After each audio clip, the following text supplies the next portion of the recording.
It is possible to use data that is saved into a custom field in an email template.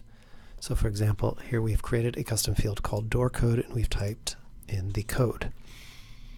Over in our email custom website tab, custom fields, we'll see that we've set this up, door code, as a custom field, and that we created a custom merge code called door code. So if we copy that and then go into an email template,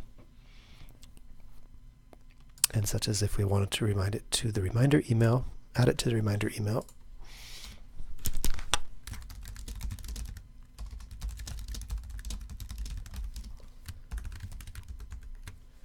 we just type in the merge code that we created along with our text and save that. Now, just as an example, when we go back into that reservation and pull that particular email template up, we should see this 6754 pulled into the text of that email, and there it is.